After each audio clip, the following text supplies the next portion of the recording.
पहले दावे, जमीनों पर कब्जे के इल्जामात, अखबारात में बयानात और फिर मुद्दत मुलाजमत खत्म होने के बाद अवामी माफीनामा, क्लीन चिट। साबिक डिप्टी कमिश्नर वेस्ट फयाज आलम सोलंकी ने पाकिस्तान में हाजिर सर्विस अफसरान के लिए एक नई मिसाल कायम कर दी। सबसे पहले इस अवामी माफीनामे का जिक्र हो जाए जो पाकिस्तान के एक मौकर अखबार की 8 जुलाई 2025 की इशाअत में शाया हुआ। इस इश्तहार का उन्वान है अवामी माफीनामा और नीचे तहरीर है, मैं फयाज आलम सोलंकी वल्द मोहम्मद अमीन सोलंकी साबिक डिप्टी कमिश्नर वेस्ट कराची इस तहरीर के जरिए बयान करता हूँ कि मेरे साबका इशाअत शुदा बयानात मौरखा 20 मई 2020 जो मुख्तलिफ अखबारात में मीर अली हसन जहरी के खिलाफ शाया हुए और जिनमें उन्हें जमीन पर कब्जा करने वाला जाहिर किया गया वो गलत साबित हुए।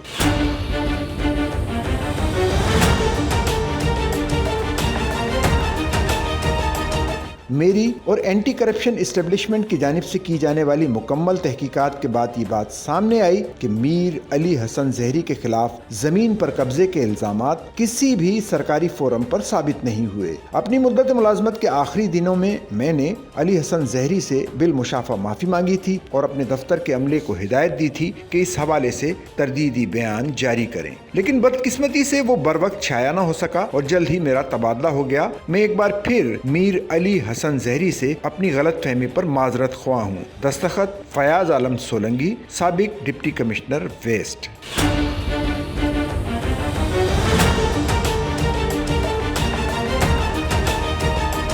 ये अवामी माफीनामा पाकिस्तान के ब्यूरोक्रेटिक सेटअप में अपनी मिसाल आप है। अवामी हल्के कहते हैं कि इस माफीनामे की इशाअत के बाद जमीनों पर कब्जे और दीगर गैर कानूनी इकदामात के खिलाफ बरसरे पैकार सरकारी इंतजामी अफसरान के एतमाद को एक धचका लगा है। फयाज आलम सोलंकी ने 20 मई 2020 को जब वो डिप्टी कमिश्नर वेस्ट थे तमाम इंतजामी इख्तियारात उनके पास थे। उन्होंने इंतजामी मशीनरी को इस्तेमाल करते हुए मुकम्मल तहकीकात की और मीर अली हसन जहरी पर इल्जामात लगाए कि उन्होंने जमीनों पर कब्जे किए। इसकी खबरें बाकायदा अखबारात में शाया हुई। उन्होंने कब्जों की निशानदही भी की, लेकिन अब लगभग 5 साल बाद जब वो रिटायर हो चुके हैं अचानक उन्होंने ये तमाम इल्जामात वापस ले लिए, सरकारी तहकीकात को गलत करार दे दिया और मीर अली हसन जहरी को क्लीन चिट दे दी। साबिक डीसी वेस्ट फयाज आलम सोलंकी का ये इकदाम गैर मामूली है। यहाँ बहुत से सवालात खड़े हुए हैं। पहला सवाल तो ये है कि सरकारी फोरम से की गई इन्वेस्टिगेशन के बाद 5 साल बाद ये इल्जामात किस तरह बेबुनियाद साबित हो गए। दूसरा ये कि क्या फयाज आलम सोलंकी रिटायरमेंट के बाद इस बात के मजाज हैं कि वो जाती हैसियत में सरकारी फोरम की जानिब से की गई तहकीकात के बाद जो नताइज सामने आए हों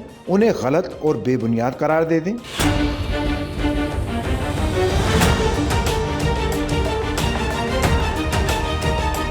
फयाज आलम सोलंकी इस बात के हरगिज मजाज नहीं कि वो जाती हैसियत में तमाम इन्वेस्टिगेशन को गलत करार देकर माफी मांगे। दूसरा और अहम तरीन सवाल ये है कि क्या फयाज आलम सोलंकी अपनी इस माफी के जरिए अपने पेशरो यानी हाजिर सर्विस अफसरान के लिए एक गलत मिसाल कायम नहीं कर रहे? क्या उनकी इस एलानिया माफी से इस वक्त जो मुख्तलिफ केसेस में इंक्वायरियां हो रही हैं वो मुतासिर नहीं होंगी? इन इंक्वायरियों पर मामूर अफसरान का मोराल नहीं गिरेगा? क्या उन्हें ये मौका नहीं मिलेगा कि इस वक्त वो जो इंक्वायरियां कर रहे हैं और किसी को मुजरिम साबित कर रहे हैं आगे चलकर वो भी अवामी माफीनामों के जरिए बिल्कुल जाती हैसियत में तमाम सरकारी इंक्वायरियों और उनके नताइज को गलत साबित कर दें? अवामी हल्के फयाज आलम सोलंकी के अवामी माफीनामे को अहम सरकारी उमूर में बराह रास्त गैर कानूनी और गैर अखलाकी मदाखलत करार दे रहे हैं।